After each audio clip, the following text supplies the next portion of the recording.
లేటెస్ట్గా వచ్చిన civils రిజల్ట్స్లో all ఇండియాలో 62వ ర్యాంక్ సాధించిన శ్రీ పూజిత గారు ప్రస్తుతం మనతో పాటు ఉన్నారు.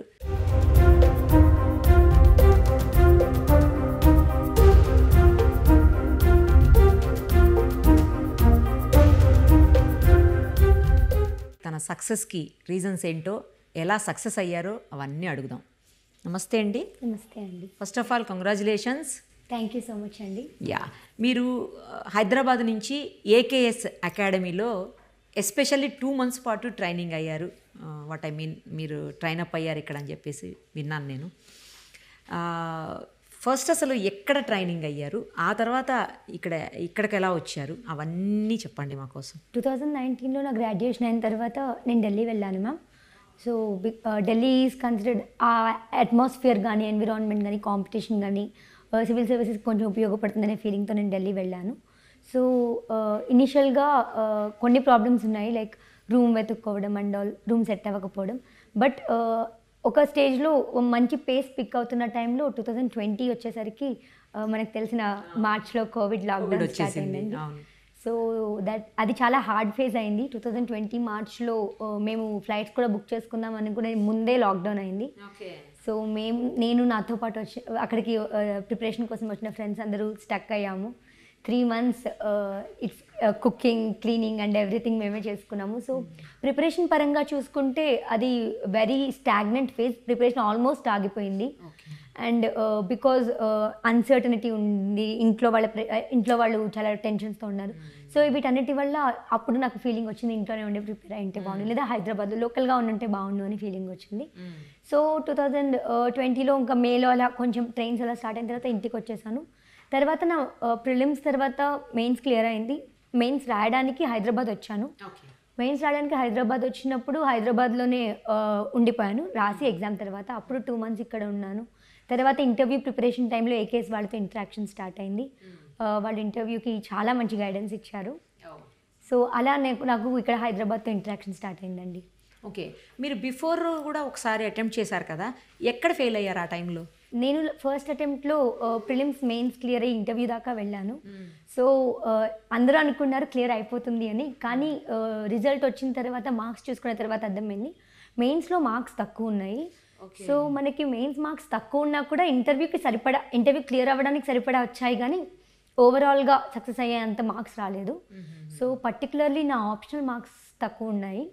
సో ఈ రీజన్ వల్ల నా ఫస్ట్ అటెంప్ట్ క్లియర్ అవ్వలేదు మ్యామ్. ఓకే, సెకండ్ టైం అవన్నీ ఓవర్కమ్ చేసేసారు? సెకండ్ అటెంప్ట్లో యాక్చువల్లీ నాకు ఈ ఇంటర్వ్యూలో మెయిన్స్లో మార్క్స్ తక్కువ వచ్చాయన్న విషయం తెలిసినప్పటికీ ప్రిలిమ్స్కి గ్యాప్ ఒక 10 రోజులే ఉన్నింది. సో డెవలప్ చేసుకోవడానికి కూడా టైం చాలా తక్కువ ఉన్నింది. 3 months టైం ఉన్నింది అంతే. మామూలుగా ముందే తెలిసి ఉంటే ముందు కొంచెం స్ట్రాటజీ మార్చుండేదాన్ని. సో ఆ 3 months టైంలో చాలా వర్క్ చేసి రకరకాల స్ట్రాటజీస్ ట్రై చేశాను. ఆప్షనల్ మార్క్స్ చాలా పెరిగాయి. 212 వచ్చాయి ఫస్ట్ అటెంప్ట్లో, 283 వచ్చాయి సెకండ్ అటెంప్ట్లో. So it was a great improvement ma'am. Okay, AKSలో ఎప్పటి నుంచి మీరు వాళ్ళతోటి ఇంటరాక్షన్ ఎప్పుడు స్టార్ట్ అయింది? AKSలో April of 2020 ఇంటర్వ్యూ కాల్ వచ్చిన తర్వాత AKS వాళ్ళు కాల్ చేశారు, మ్యామ్ ఇక్కడ హైదరాబాద్లో మేము మీకు ఇంటర్వ్యూ గైడెన్స్ ఇద్దాం అనుకున్నామని. బట్ నేను అప్పటికి ఢిల్లీకి మూవ్ అయ్యి ఉన్నాను. సో ఇంటర్వ్యూస్ ప్రిపరేషన్ కోసం. బట్ AKS వాళ్ళు పర్లేదు మేము ఆన్లైన్లో చేస్తామని చెప్పి they kept in constant touch. And even online interviews కూడా ఒక 2 levelsలో చేశారు. ఒకటేమో ఫస్ట్ ఒక పర్సన్ని అసైన్ చేసి పర్సనల్గా డిస్కషన్ లాగా మీరు ఈ ఏరియాస్లో వర్క్ చేయాలి ఒక డిస్కషన్ బేస్డ్ చేశారు. నాకు ఒక ఫీడ్బ్యాక్ ఇచ్చిన తర్వాత ఒక 10 daysకి మళ్ళీ ఒక ప్రాపర్ ప్యానెల్ పెట్టి 4-5 members ప్యానెల్ పెట్టి ఇంటర్వ్యూ చేశాను. ఓకే, ఆన్లైన్లో కూడా ఇంత బాగా ట్రైన్ అప్ చేశారా AKS వాళ్ళు?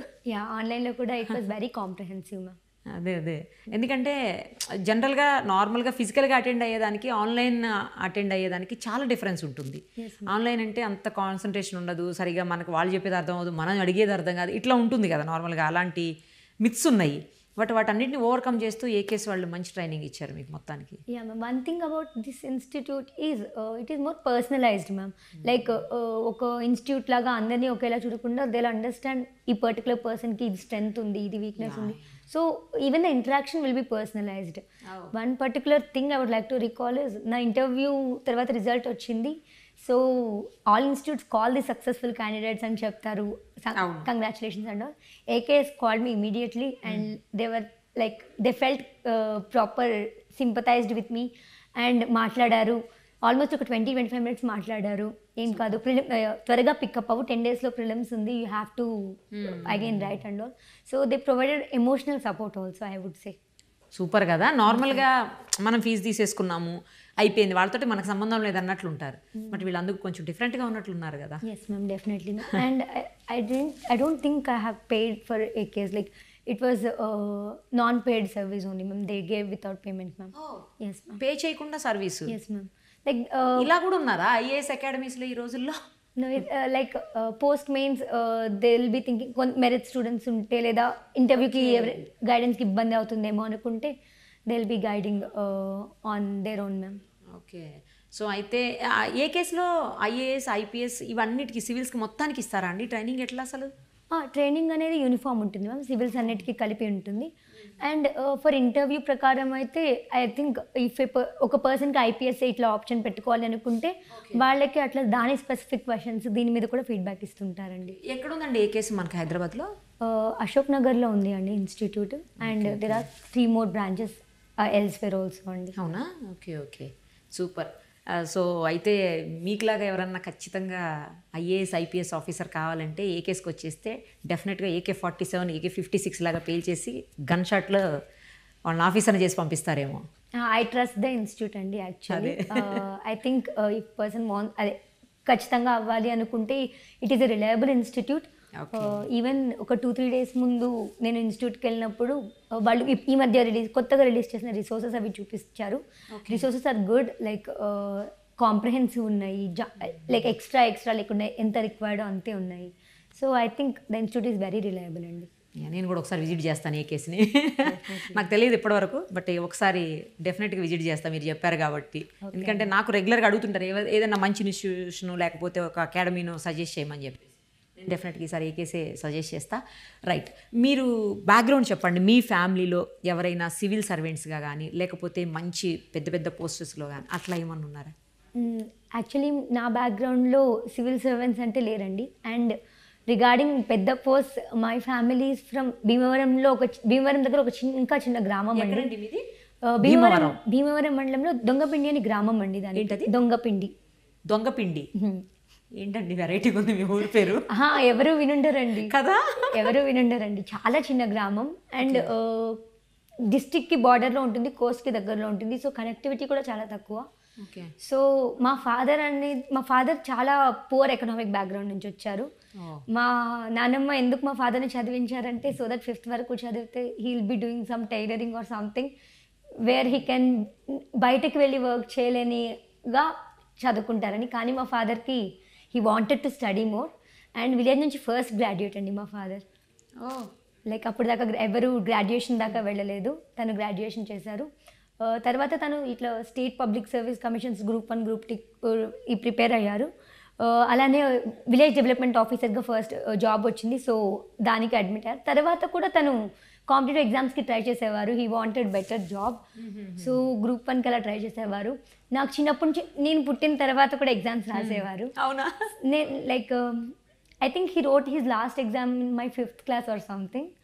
సో నాకు చిన్నప్పటి నుంచి ఆ కాంపిటేటివ్ అట్మాస్ఫియర్, డెడికేషన్ అది చూస్తూ పెరిగానండి. సో డాడీ ఇన్స్పిరేషన్ ఏమో అయితే? He is definitely inspiration.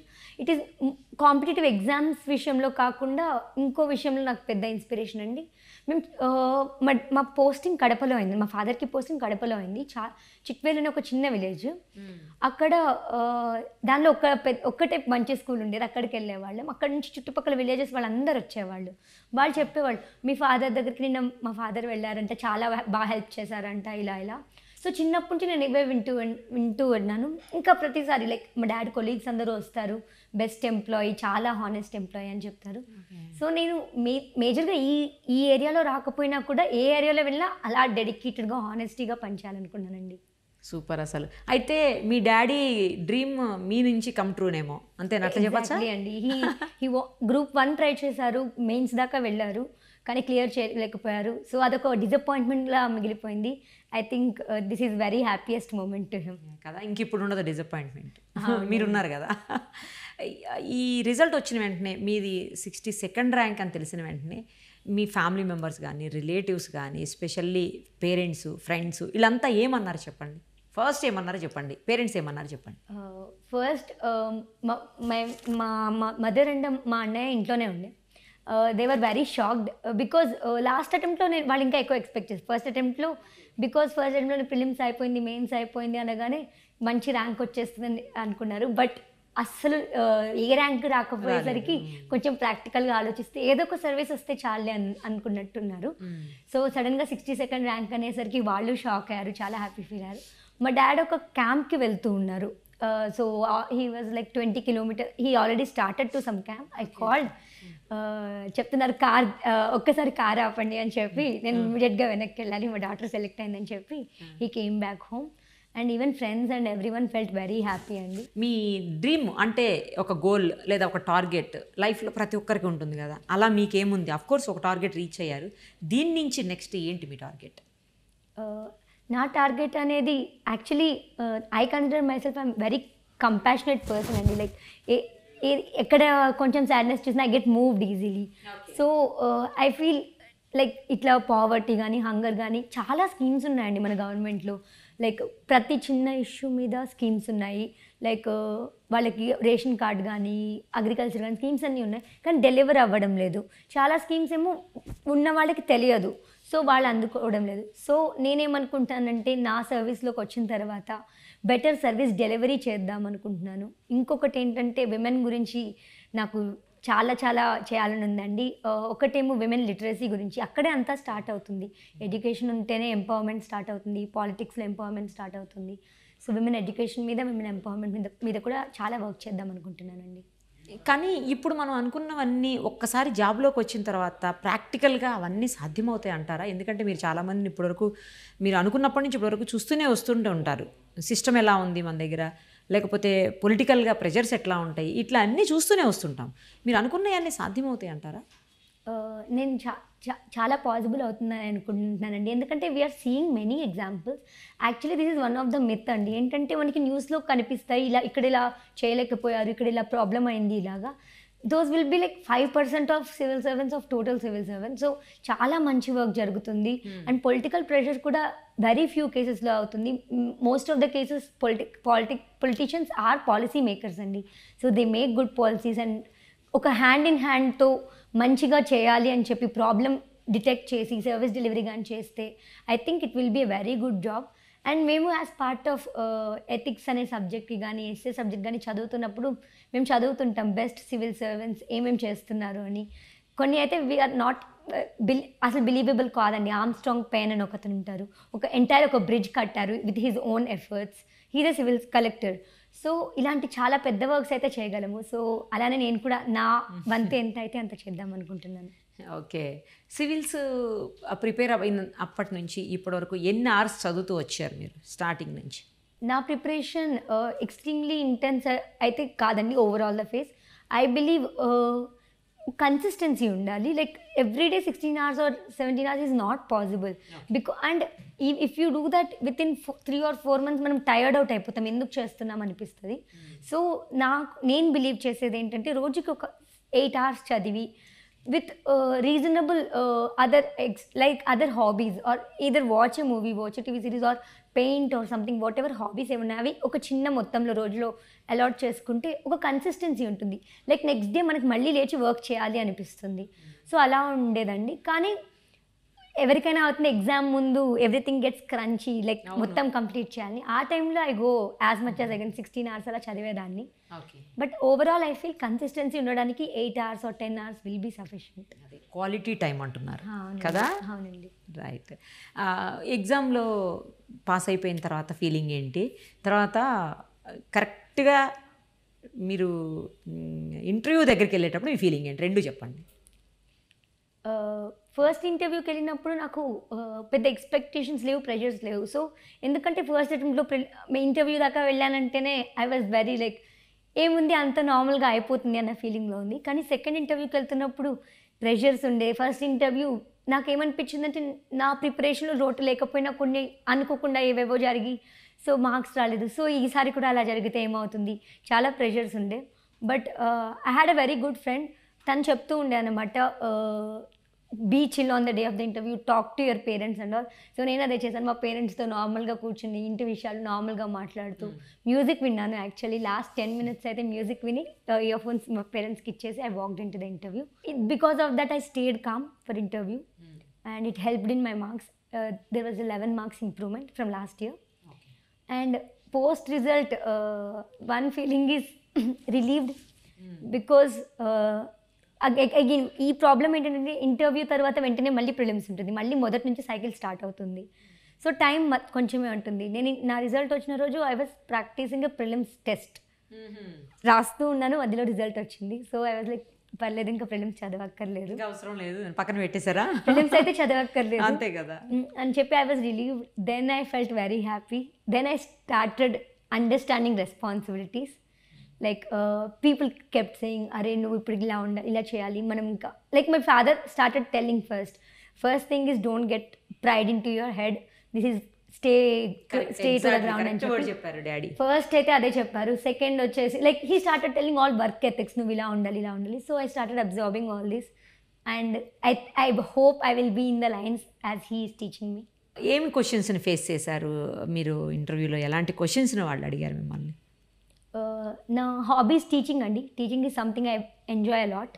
So first chairman గారు టీచింగ్ గురించి చాలా అడిగారు. ఎవరికి టీచ్ చేస్తావు, ఎందుకు నీకు టీచింగ్ అంటే ఇష్టం, ఇలా చాలా టీచింగ్ మీద జరిగింది. అలానే వేరే ప్యానల్ మెంబర్స్ కూడా టీచింగ్ మీద, ఎడ్యుకేషన్ మీద వస్తున్న చేంజెస్, పాలసీస్ ఇవన్నీ అడిగారు. 1 or 2 interesting questions they asked were regarding our state. They asked about 3 capitals issue about Andhra Pradesh. ఎందుకు తీసుకున్నారు, క్యాపిటల్స్ ఇష్యూ అడిగారా? ఎందుకు చేశారు ఆ డెసిషన్, ఇప్పుడు పరిస్థితి ఏంటి అని. ఇంకొకటేమో బైఫర్కేషన్ గురించి అడిగారు. మీరు అడ్వాంటేజ్ అనుకుంటున్నారా, డిసడ్వాంటేజ్ అనుకుంటున్నారా అని క్వశ్చన్స్ అడిగారు. సో వీటన్నిటికీ బ్యాలెన్స్డ్గా ఆన్సర్స్ చెప్తే it will be diplomatic approach అండి. సో ఇది అయిపోయింది. దాని తర్వాత కొన్ని టెక్నికల్ క్వశ్చన్స్ అడిగారు, లైక్ జీనోమ్స్, డిఎన్ఏ గురించి, జీనోమ్ సీక్వెన్సింగ్ గురించి. అండ్ ఇంటర్వ్యూ దాంతో ఫినిష్ అయిందండి. నాకు ఇప్పుడు మీరు 3 క్యాపిటల్స్ గురించి మీరు మిమ్మల్ని వాళ్ళు అడిగిన క్వశ్చన్స్కి ఏం ఆన్సర్ చెప్పారో అది చెప్పండి. ఓకే అండి. 3 క్యాపిటల్స్ గురించి క్వశ్చన్ మంచిదా కాదండి. యాక్చువల్లీ వాళ్ళు అడిగిన క్వశ్చన్ అయితే, వాళ్ళు అడిగిన క్వశ్చన్ అంటే 3 క్యాపిటల్స్ అసలు ఎందుకు, ఆ థాట్ ఎందుకు వచ్చింది అని అడిగారు. సో నేనేం చెప్పానంటే, ఆఫ్టర్ బైఫర్కేషన్ ఆంధ్రప్రదేశ్ ఒక లీనియర్ స్టేట్లో అయింది, లైక్ నార్త్ టు సౌత్ ఒక లీనియర్ స్టేట్ అయింది. సో ఎక్కడ ఒక క్యాపిటల్ తీసుకున్నా మిగిలిన ఏరియాకి డిస్టెన్స్ పెరిగిపోతుంది. సో వాళ్ళ థాట్ ఏంటంటే అన్ని రీజియన్స్లో డెవలప్మెంట్ అయ్యేలాగా ఒక 3 క్యాపిటల్స్ అనుకున్నారు. ఇంకొకటి ఏంటంటే, ఆంధ్రప్రదేశ్ యునైటెడ్గా ఉన్నప్పుడు కూడా కొన్ని రీజియన్స్ డెవలప్ అయ్యాయి, మిగిలిన రీజియన్స్ డెవలప్ అవ్వలేదు. సో ఇలాంటి ప్రాబ్లమ్స్ మళ్ళీ మళ్ళీ రాకుండా స్టేట్ని ఎలాగో కొత్తగా డెవలప్ చేస్తున్నారు, సో 3 క్యాపిటల్స్ చేయాలనుకున్నారు అని చెప్పి ఆపేశానండి. అంటే వాళ్ళు సాటిస్ఫైడా? వాళ్ళు సాటిస్ఫైడ్. వాళ్ళు నా ఒపీనియన్ తర్వాత అడగలేదు, అది ఎందుకు ఫెయిల్ అయింది అదంతా అడగలేదు.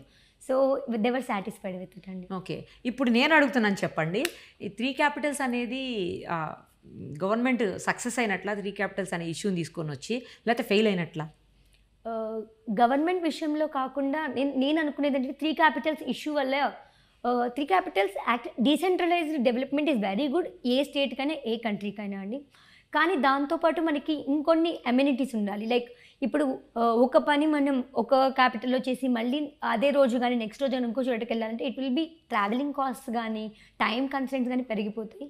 సో ఫర్ ఏ స్టేట్, ఒకవేళ ఒక స్టేట్లో ట్రాన్స్పోర్ట్ సూపర్ హై డెవలప్డ్ కానీ అంతా డిజిటల్ మోడ్లో కానీ జరిగే విధంగా ఉంటే అలాంటి వాటికి 3 state capital will be very good.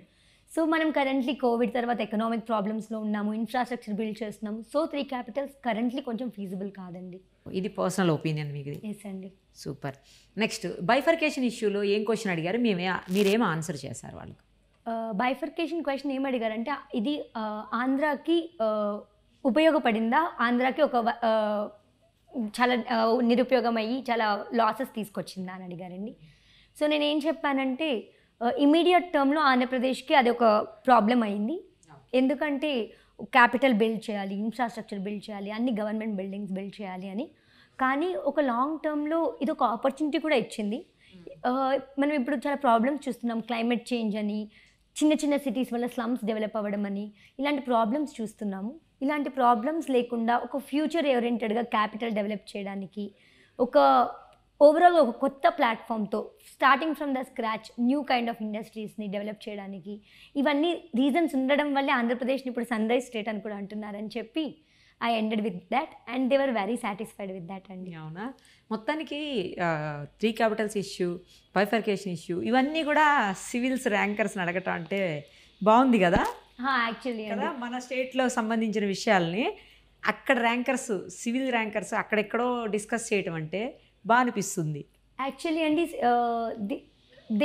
వాళ్ళు ఎక్స్పెక్ట్ చేస్తారండి సివిల్ సర్వెంట్స్కి వాళ్ళ స్టేట్ గురించి కానీ, వాళ్ళ స్టేట్లో కొన్నిసార్లు వెరీ మైనర్ డీటెయిల్స్ కూడా అడుగుతుంటారు స్టేట్ గురించి. సో ఈ పర్స్పెక్టివ్లో లైక్ నేను ఒక మాక్ ఇంటర్వ్యూని చెప్తానండి. లైక్ ఒక మాక్ ఇంటర్వ్యూలో దే ఆస్క్డ్ అనంతపూర్లో కియా మోటార్స్ ఎందుకు పెట్టారు అని. అనంతపూర్లో కియా మోటార్స్ ఎందుకు పెట్టారు? కియా మోటార్స్ అనేది అన్ని మంచి మంచి సిటీస్ ఉన్నాయి, అనంతపూర్లో ఎందుకు పెట్టారు అని. అన్ఫార్చునేట్లీ నాకు అనంతపూర్లో కియా మోటార్స్ ఉందని I didn't know. So I was like అది అడిగారు మాక్ ఇంటర్వ్యూలో అండి. మాక్లో అడిగారా? So I first apologised that I didn't know and I told maybe backward ఉంది, స్టేట్ డెవలప్, రీజియన్ డెవలప్ అవుతుందని పెట్టుంటారని. సో ఇంత మైనర్ డీటెయిల్స్ వరకు అడుగుతారు. గ్రేట్. సో ఈ విధంగా నేను ఇంటర్వ్యూ గైడెన్స్ ఇక్కడ ఏకేఎస్లో ఇలా హైదరాబాద్ ఇన్స్టిట్యూట్లో తీసుకోవడానికి రీజన్ ఏంటంటే these people know much about our state and reasons అండి. సో ఏకేఎస్ వాళ్ళు లైక్ నా డిస్ట్రిక్ట్ కడప డిస్ట్రిక్ట్ అండ్ నా కడప డిస్ట్రిక్ట్ కూడా నా అప్లికేషన్లో ఉంటుంది, దాని గురించి కూడా క్వశ్చన్స్ ఫ్రేమ్ చేసి అడగడం, ఈ ప్రాక్టీస్ ఉపయోగపడుతుంది ఫైనల్ ఎగ్జామ్లో అండి. ఇప్పుడు ర్యాంకర్స్ అంతా జనరల్గా మాట్లాడుకుంటారా అండి ఇంటర్వ్యూ ముందు కానీ ఇంటర్వ్యూ తర్వాత కానీ? ర్యాంకర్స్ అనే కాదు, ఆస్పిరెంట్స్ అందరూ always are in good touch అండి. వాట్సాప్ గ్రూప్స్ కానీ, టెలిగ్రామ్ గ్రూప్స్ కానీ. And civil service is a very cooperative field. అంత కాంపిటేటివ్గా నేను చదివేయాలి అలా ఉండదు. ఎనీ సోర్సెస్ అండ్ బుక్స్ కొత్తవి ఏమైనా కనిపించినా కూడా షేర్ చేసుకుంటాం. పోస్ట్ రిజల్ట్ కూడా we have already formed these groups and అవునా డిస్కషన్స్ అయితే జరుగుతుంటాయండి. ఓకే. అలాంటప్పుడు ఈ క్వశ్చన్స్ అడిగారు, ఆ క్వశ్చన్స్ అడిగారు నన్ను, అది కూడా షేర్ చేస్తుంటారా? అది జరుగుతుంటుందండి. అంటే కొన్ని బోర్డ్స్ చాలా టఫ్గా ఉంటాయి, కొన్ని బోర్డ్స్ ఈజీగా ఉంటాయి. సో మీకు ఎలా అనిపించింది, ఇలా డిస్కషన్స్ జరుగుతుంటాయండి. ఇప్పుడు అలాంటి డిస్కషన్స్లో బాగా టఫెస్ట్ క్వశ్చన్ అడిగిన వాళ్ళు ఎవరున్నారు మీ దాంట్లో? చాలా ఈజీ క్వశ్చన్ అడిగింది ఏమనిపించింది? మీరు ఎవరైనా డిస్కస్ చేశారా? అంటే మాకు ఒక గ్రూప్ ఉండేదండి, ట్రాన్స్క్రిప్ట్స్ గ్రూప్ అనేది. ఏ రోజుకి ఆ రోజు ఇంటర్వ్యూ అయిపోగానే ట్రాన్స్క్రిప్ట్ పెట్టేస్తారు. టఫెస్ట్ క్వశ్చన్స్ అంటే కొన్ని వెరీ ఒపీనియన్ బేస్డ్ క్వశ్చన్స్ కొంచెం టఫ్ పాయింట్లో పెడతారు. ఫర్ ఎగ్జాంపుల్ ఇందాక మనం క్యాపిటల్ ఇష్యూ అని అడిగాం కదండి, నేనేమని చెప్పాను, ఇలాగా ఉంది, అలానా ఉంది, హెల్ప్ అయింది, హెల్ప్ అవ్వలేదు అలా చెప్పాను. కానీ కొన్నిసార్లు దే గెట్ వెరీ స్ట్రాంగ్ అనమాట. అలా కాదు, నువ్వు రెండు వైపులా చెప్తున్నావు, ఒక్క సైడే చెప్పు అని చెప్పి. సో మనం చెప్పే ఆన్సర్ వాళ్ళని హర్ట్ చేయొచ్చు, వాళ్ళకి నచ్చొచ్చు. So it gets very tough in that. అలా కొన్ని క్వశ్చన్స్ అడిగిన వాళ్ళు ఉన్నారు. మరీ ఈజీ క్వశ్చన్స్ అంటే కొన్ని ఇంటర్వ్యూస్ మొత్తం చాలా పర్సనాలిటీ బేస్డ్ వెళ్తాయి. లైక్ నీ ఫేవరెట్ ఫుడ్ ఏంటి, నీ కుకింగ్ ఇష్టమా, ఇలాగా. So those are more friendly and accommodative అట్మాస్ఫియర్లో జరుగుతాయండి. ఎంతమంది ఉంటారు నా ప్యానల్లో? ప్రతి ప్యానెల్లో 5 to 6 మెంబర్స్ ఉంటారండి. 5 to 6 మెంబర్స్ ఉంటారు. అందరూ అడగరు, ఒక్కొక్కళ్ళు అడుగుతుంటారేమో క్వశ్చన్ కదా, ఎట్ ఏ టైం అందరూ అడిగేరు? లేదండి, ఒక చైర్మన్ గారు ఉంటారు. అతను స్టార్ట్ చేసి ఓకే, అందరూ అడుగుతారు క్వశ్చన్స్. అయితే ఎన్ని క్వశ్చన్స్ పడతాయి ఒక ఇంటర్వ్యూలో? డిపెండ్స్ అండి మన మీద. మనం like if they are interested ఒక 30-35 క్వశ్చన్స్ దాకా వెళ్ళొచ్చు, లేదంటే ఒక 20 క్వశ్చన్స్ దగ్గర ఆగిపోవచ్చు. సో డిపెండ్స్ ఆన్ దాట్ అండి. మీకు ఎన్ని క్వశ్చన్స్ పడ్డాయి? నాకు వచ్చిన బోర్డు ఏదైతే ఉందో అది వెరీ డిస్కషన్ బేస్డ్ అండి. నాకు ఒక 32 క్వశ్చన్స్ దాకా వెళ్ళాయి. కానీ క్వశ్చన్కి పెద్ద తేడా ఉండదు. లైక్ ఇప్పుడు ఒక ఇష్యూని అడిగారు, ఆ ఇష్యూ గురించి అవునా ఇంకేం చేయొచ్చు, ఇంకెలా చేయొచ్చు, అలాంటి క్వశ్చన్స్ డిస్కషన్ ఎక్కువ జరిగిందండి. ఓకే. మిమ్మల్ని అడిగిన అన్ని క్వశ్చన్స్లో మీకు నచ్చిన క్వశ్చన్ ఏది, నచ్చని క్వశ్చన్ ఏది? నాకు నచ్చిన క్వశ్చన్ వచ్చేసి ఐ లైక్ సైంటిఫిక్ క్వశ్చన్స్ అండి. జీనోమ్ అంటే ఇష్టమేమో. సో DNA అంటే ఏంటి? నేను ఆంథ్రోపాలజీ స్టూడెంట్ కాబట్టి జీనోమ్ సీక్వెన్స్ గురించి అడిగారు. ఇంకొక వెరీ గుడ్ క్వశ్చన్ అడిగినది ఏంటంటే, నువ్వు చాలా యంగ్ ఆఫీసర్వి, సో నీ పైన చాలామంది సుపీరియర్స్ ఉంటారు. ఒక ఆఫీసర్ ఎవరైతే నీతో ఏదైనా చేయకూడని పని కానీ, ఏదైనా పెట్టకూడని సైన్ కానీ చేయించాలని ప్రెషర్ చేస్తుంటే నువ్వేం చేస్తావు అని అడిగారు. ఇది నా లాస్ట్ క్వశ్చన్ అండి. సో నాకు ఈ క్వశ్చన్ నచ్చింది బికాజ్ ఇలాంటి క్వశ్చన్స్ అప్పుడు మన పర్సనాలిటీ బ్రింగ్ అవుట్ అవుతుంది. సో నేను ఏం చెప్పానంటే first is I will be assertive. నేను చెప్తాను నా రూల్స్ ఇవి, నా రెస్పాన్సిబిలిటీస్ ఇవి, నా లిమిటేషన్స్ ఇవి అని. Second thing I will be persuasive. Like I try to convince the person ఎందుకు అలా చేయకూడదు, లైక్ హౌ అతను ఇంకొకరి ద్వారా కూడా ఎందుకు చేయకూడదు. I try to convince and persuade that person. Third thing is as bureaucracy is a big group, I can always take help from my mentors, colleagues and superiors, and I'll take both the legal and emotional help to tackle the issue అని చెప్పానండి. నిజంగానే అట్లా వస్తే ఇప్పుడు మీరు చెప్పినవన్నీ సాధ్యమవుతాయా చేయడానికి ప్రాక్టికల్గా?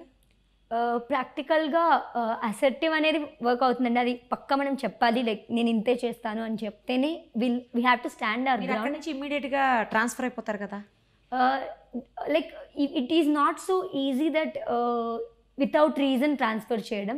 So for example there are cases like in Karnataka where one civil servant was transferred without substance. People gave her support, colleagues gave her support, and she was మళ్ళీ తన బ్యాక్ పొజిషన్లో పెట్టారు. సో ఇఫ్ ఐ బిలీవ్ మన values correct ఉండి మన డ్యూటీకి కావాల్సిన అన్ని లీగల్ ఫార్మ్స్లో కరెక్ట్ ఉంటే I don't think that will be a big problem అండి. అంటే వన్స్ ఇన్ ఏ వైల్ మీరు చెప్పినట్లు జరగచ్చేమో, ఎక్కడ మీరు కర్ణాటకలో చెప్పిన ఇన్సిడెంట్ లాంటివి మేము కూడా విన్నాం అది న్యూస్లో. బట్ అది ఎప్పుడో వన్స్ ఇన్ ఏ వైల్, రెగ్యులర్గా అది జరగదు. ఎవరైనా అఫీషియల్స్ చెప్పిన మాట వినలేదు అంటే పైన ఆఫీసర్స్ సీనియర్స్ కానీ, లేదు అంటే మెయిన్లీ పాలిటీషియన్స్ చెప్పినవి, అడ్మినిస్ట్రేషన్స్ వాళ్ళే కదా అడ్మినిస్ట్రేటర్లు. ఇప్పుడు మీకంటే అడ్మినిస్ట్రేటర్లు వాళ్ళే, మీరు జస్ట్ పేరుకే. IAS IPS సివిల్ సర్వీస్ అంతా కూడా సర్వెంట్స్ అంతా జస్ట్ పేరుకే, కానీ నడిపించేది మొత్తం వాళ్ళే కదా, వాళ్ళు చెప్పిన పాలసీ మేకర్స్. సో వాళ్ళు చెప్పింది చేయలేదు అంటే ఇమ్మీడియట్గా మీరు బ్యాగ్స్ అన్ని రెడీ పెట్టుకొని ట్రాన్స్ఫర్కి రెడీగా ఉండాలి. అది ప్రాక్టికల్గా జరిగేది. సో ఎట్లా ఆ ప్రాబ్లమ్ ఫేస్ చేస్తారు? One thing I would be considering if I'm being transferred is if there is చాలా అనెథికల్గా కానీ ఏదైనా జరుగుతూ ఉంటే I will make sure whatever the work I have done would be transferred to the next person coming in the position. Second thing, I'll be ready to take whatever consequences are there. Like I will follow whatever I need to do irrespective of consequences andi. కానీ ప్రాక్టికల్గా ఇవన్నీ సాధ్యం కాకపోవచ్చు శ్రీ పూజ గారు. I'll have to be ready అండి for everything. అంతే, ఇంకా దేనికైనా రెడీగా ఉండాల్సిందే. ఎందుకంటే ఇవాళ రేపు బ్యూరోక్రాట్స్ కంటే కూడా పాలసీ మేకర్స్దే అప్పర్ హ్యాండ్ ఉంటుంది. అది మనం రెగ్యులర్గా ప్రాక్టికల్గా చూస్తున్నటువంటి ఇన్సిడెంట్స్. మేమైతే మా ప్రొఫెషన్లో చాలా చూస్తున్నాం అలాంటివి. అంటే మేము వచ్చిన తర్వాత ప్రొఫెషన్కి బ్యూరోక్రాట్స్కి పాలసీ మేకర్స్కి ప్రతిసారి మీరు రిటైర్మెంట్ మీరు అక్కడే ఉంటారు, వీళ్ళు 5 years మాత్రమే ఉంటారు, నెక్స్ట్ 5 years వస్తారో లేదో కూడా తెలియదు, బట్ వాళ్ళే రూల్ చేస్తారు. ఇది ఎప్పుడన్నా థింక్ చేశారా? ఎస్ అండి. మీకు ఏమన్నా బాధగా అనిపిస్తుంది ఆ విషయం? యాక్చువల్లీ ఐ బిలీవ్ దట్ మనం రెండు అండి, లైక్ మనం రూల్స్ అండ్ రెగ్యులేషన్స్కి స్టిక్ అయి ఉండాలని ఒకటి, సెకండ్ వచ్చి లౌక్యం ఉండాలండి. Like we have to be conveying and convincing the person. Recently a senior civil servant interacted with us and he was telling that ఒక ఫైల్ జరగదు అని చెప్పడానికి మల్టిపుల్ వేస్ ఉంటాయి. యూ ఎయిదర్ సే జరగదు అని చెప్పేసి పంపించడం, you interact with the politician or the person personally, say ఇవన్నీ ఈ రీజన్స్ వల్ల జరగవు అని చెప్పి, and say it in a convincing and pleasing manner, so it will be acceptable to both. Actually both hand in hand వెళ్తేనే administration effective ఉంటుందండి. Correct. అదైతే so I believe will take lessons from such senior officers and will also do the same way. ఇది బాగుందండి, ఈ పని చేయండి. Next ఎక్కడ expect చేస్తున్నారు పోస్టింగ్? నాది ర్యాంక్ 62 అండి. So there will be good chance నాకు ఆంధ్రప్రదేశ్ క్యాడర్ రావచ్చు. సో ఇఫ్ ఆంధ్రప్రదేశ్ క్యాడర్ రాకపోతే I may get different cadre and different zone. So ఒక 4 months దాకా నాకు ఇంకా తెలియదండి ఏ క్యాడర్ వస్తుందో. ఓకే, హోమ్ టౌన్కి, హోమ్ సిటీకి, లేకపోతే మనం ఉన్న ప్లేస్కి మోస్ట్లీ రాకపోవచ్చు, కొన్నిసార్లు రావచ్చు కూడా, చెప్పలేము. ఒకవేళ అలా వస్తే ఫస్ట్ మీ ఊరికి కానీ లేకపోతే మీ ఏరియాకి కానీ లేదా మీ జిల్లాకి కానీ ఏం చేయాలనుకుంటున్నారు? స్పెసిఫికల్లీ అయితే నాది మా డాడ్ కడప సైడ్ పోస్టెడ్ కాబట్టి నాకు నా నేటివ్ కింద రాదండి. యాక్చువల్ భీమవరం నా నేటివ్ కింద రాదు. So if I'm posted to somewhere in my coastal Andhra area, there are many things అండి. Actually there are things like too much poverty in few sections and కొన్ని ఇందాక నేను చెప్పాను కదండి డెలివరీ ఆఫ్ స్కీమ్స్ ప్రాబ్లమ్ ఉన్నాయి, inclusion exclusion errors. I want to work on that. and we know that there is lot of fisheries and aqua fishermen coming and all happening in that. So వాళ్ళకు కూడా safety పరంగా కానీ schemes పరంగా కానీ ఏమైనా help చేయాలనుకుంటున్నానండి. Especially మీరు చదువుకున్న స్కూల్కి కానీ కాలేజీకి కానీ అలా ఏమన్నా ఉందా థాట్ చేయాలని? యాక్చువల్లీ నేను చదువుకున్న స్కూల్కి కాలేజ్కి అంటే maximum I can do is currently I will go and talk and I will help even motivating our children. But ఓవరాల్గా ఎడ్యుకేషన్లో అయితే I want to do something very substantive అండి. So I will be understanding the problems first. Like ఒక్కొక్క రీజన్కి ఒక్కొక్క reason different problems ఉంటాయి. కొన్ని చోట్ల ఎన్రోల్మెంట్ సరిగ్గా అవ్వవు, కొన్ని చోట్ల ప్రాపర్గా గర్ల్ ఎడ్యుకేషన్ కానీ డిస్టెన్స్ కానీ. సో రీజియన్ స్పెసిఫిక్ నేను ఫస్ట్ ప్రాబ్లమ్స్ తెలుసుకొని తర్వాత వర్క్ చేస్తానండి. ఓకే, నేను ఒక విషయం విన్నాను మీకు సంబంధించి, చాలా అంటే మీ కమ్యూనిటీలో ఫస్ట్ టైం ఇంత మంచి పొజిషన్లోకి ఒక అమ్మాయి వెళ్ళడం అని చెప్పేసి విన్నాను, నిజమా అండి అది? లైక్ మా కమ్యూనిటీలో ఫస్ట్ వచ్చింది రేవు ముత్యాలరాజు గారు అండి. He came in 2006. He was all India first ranker అండి. ఎస్ అండి, ఆల్ ఇండియా ఫస్ట్ ర్యాంకర్ అండి. So it was a very big success. But తర్వాత ఆఫ్టర్ 16 years గ్యాప్ నేను ఒక అమ్మాయిని వచ్చానండి. So entire people were very happy అండి. అమ్మాయి ఫస్ట్ టైం? అమ్మాయి ఫస్ట్ టైం అండి. సూపర్. అసలు అది విన్నప్పుడు మీ పేరెంట్స్ కళ్ళల్లో ఆనందం చూసి మీకు ఎలా అనిపించింది? వాళ్ళు చాలా హ్యాపీ ఫీల్ అయ్యారండి. నాకు like I was more satisfied because మా ఫాదర్ ఒక డిసప్పాయింట్మెంట్తో ఉన్నారు, చేయాలనుకున్నారు. ఇప్పుడు he actually got something achieved అని నేను ఒక సాటిస్ఫాక్షన్ వచ్చిందండి. Finally he can be in happiness అని. రైట్. లైఫ్ పార్ట్నర్ని చూజ్ చేసుకునేటప్పుడు కూడా సేమ్ ఫీల్డ్ నుంచి చేసుకోవాలనుకుంటున్నారా, లేకపోతే అసలు మీ ఫీల్డ్కి సంబంధం లేని వాళ్ళని సెలెక్ట్ చేసుకుంటారా? I still have to decide అండి. Like there are benefits and non benefits in both the cases. ఎలా? ఒకవేళ సివిల్ సర్వెంట్నే చూస్ చేసుకుంటే one thing is both of us will be very busy, but at least the person can also understand why we're busy and regarding ఈ pressures కానీ stresses కానీ we can share with each other, we can support each other. So that is a big benefit. But the non benefit from this is ఇద్దరం బిజీగా ఉంటాం. So there will be very little self time. So it may go either way, I have to see అండి. So balance చేస్తూ చేయాలేమో ఏది చేసినా, అంతే కదా, ఇంకా కంపల్సరీ బ్యాలెన్స్ చేయాల్సిందే.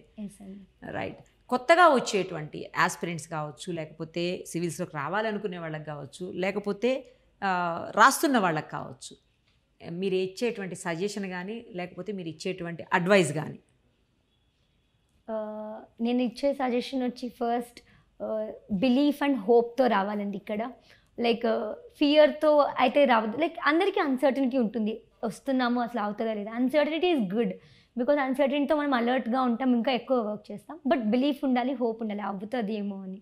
సో సెకండ్ వచ్చేసి మనం కన్సిస్టెంట్గా ఉండాలి. లైక్ ఇందాక చెప్పినట్టు రోజు అంత ఎక్కువ చదవకుండా కన్సిస్టెంట్గా గ్యాప్స్ లేకుండా చదవాలి.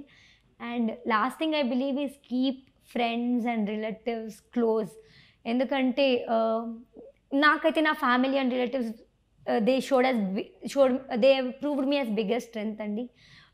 నాకు ఓవర్ అండ్ ఆల్ చెప్తుండేవాళ్ళు లైక్ నువ్వు చేయగలవు, we have seen you from childhood, నువ్వు చాలా డెడికేట్ చేయగలవు, హార్డ్ వర్క్ చేయగలవు, నువ్వు అసలు డిమోటివేట్ అవ్వకొని. సో మన ఫ్రెండ్స్కి ఫ్యామిలీకి మన గురించి తెలుసు, వాళ్ళు ఐడెంటిఫై చేసి చెప్పగలరు. సో ప్రిపరేషన్లో పడి మొత్తం డిటాచ్ అయ్యే కంటే keep everyone close. So it will be better అనిపిస్తుందండి నాకు. నేను రీసెంట్గా ఒక ట్విట్టర్లో ట్వీట్ చూశాను, ట్విట్టరో మరి ఎక్కడో తెలియదు, ఒక ట్వీట్ అయితే చూశాను ఒక IAS ఆఫీసర్ది. ఆయన ఏం పెట్టారంటే, నేను 10th క్లాస్లో చాలా నార్మల్గా చదువుకుంటూ వచ్చాను, ఇంటర్మీడియట్ కూడా అంతే, బట్ నేను ఈరోజు ఒక IAS ఆఫీసర్ని అయ్యాను అంటే ఆయన చాలామందిని మోటివేట్ చేసే దాంట్లో భాగంగా పెట్టారు. ఏమని పెట్టారంటే, నేను అసలు ఏమి చదువుకొని పెద్దగా చదవని ఫస్ట్ క్లాస్ స్టూడెంట్ని ఏమి కాదు, అయినప్పటికీ నేను ఇవాళ IAS ఆఫీసర్ని అయ్యాను. సో ఎవరైనా సూసైడ్ చేసుకునే వాళ్ళు కానీ, లేకపోతే ఎవరైనా మనం పాస్ కాలేదు కదా లైఫ్ ఎండ్ చేద్దాం అనుకునే వాళ్ళకి కానీ అట్లా చేసుకోవద్దు. నాలాంటి వాళ్ళు చాలామంది ఉన్నారు, నేను మీకు బెస్ట్ ఎగ్జాంపుల్ నా ముందని చెప్పి ఆయన వచ్చినటువంటి మార్క్స్ షీట్ కూడా అక్కడ అటాచ్ చేశారండి. That is very beautiful. చాలా బాగా అండి. Even I believe civil services is something any person can start from no background. Like ఇప్పుడు మనం సడన్గా ఈరోజు వెళ్ళి పిహెచ్డి చేయాలంటే మనం చాలా కన్సిడర్ చేయాలి, నా బీటెక్లో కానీ స్ట్రెంగ్త్ ఉందా, నాకు నా సబ్జెక్ట్ తెలుసా లేదా ఇవన్నీ. So civil services something any person ఈరోజు అనుకుంటే కన్సిస్టెంట్గా వర్క్ చేసి సిలబస్ని అర్థం చేసుకుని లైక్ ఏ బ్యాక్గ్రౌండ్ నుంచి వచ్చిన పర్సన్ అయినా కూడా ఆ స్టేజ్ నుంచి డెవలప్ అవుతూ పక్కా సాధించగలరు. సో నేను ఆనెస్ట్గా బిలీవ్ చేసేది ఏంటంటే ఎవరైనా చేయగలరు. జస్ట్ ఇప్పుడు మనకి డెవలప్ అవుతున్నవి ఏంటంటే ఈ డిజిటల్ మీడియా వల్ల రిసోర్సెస్ అన్నీ ఆన్లైన్లో ఉంటున్నాయి. I just hope people who are not having connectivity won't be having problem with this. But other than this there are ample resources ఉన్నాయి, యాంపుల్ స్కోప్ ఉంది, చాలామంది ఫ్రీగా చెప్తున్నారు.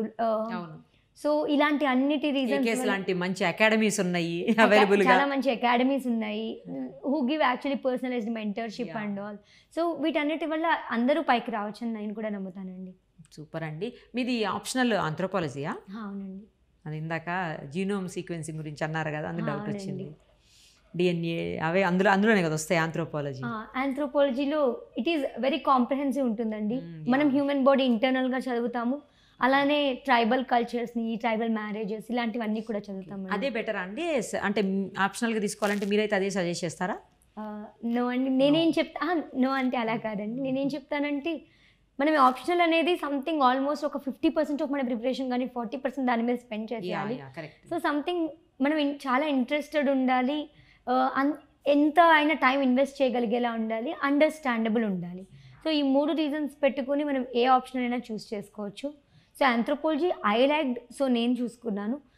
అలానే చాలామందికి కూడా ఆంథ్రోపాలజీ అనే సబ్జెక్ట్ వల్ల రీజన్ ఏంటంటే ఇందాక మనం ఏదైతే సివిల్ సర్వీసెస్ గురించి అనుకున్నాము, ఏ బ్యాక్గ్రౌండ్ నుంచి లేని వాళ్ళు కూడా చదవచ్చు అని, ఆంథ్రోపాలజీ కూడా అలాంటి సబ్జెక్ట్ అండి. మన బీటెక్తో సంబంధం లేకుండా బీఏ కానీ ఇలాంటివి చేయకపోయినా కూడా ఆంథ్రోపాలజీ అర్థమవుతుంది. సో ఆ పర్స్పెక్టివ్లో అయితే ఆంథ్రోపాలజీ తీసుకోవచ్చండి. రైట్ అండి. కాబోయే కలెక్టర్ అమ్మగారు అనాలా కాదు, అయిపోయినటువంటి కొత్త కలెక్టర్ అమ్మగారికి మీకు ఆల్ ది వెరీ బెస్ట్ చెప్తూ థ్యాంక్ యూ సో మచ్ అండి. థ్యాంక్ యూ సో మచ్ అండి.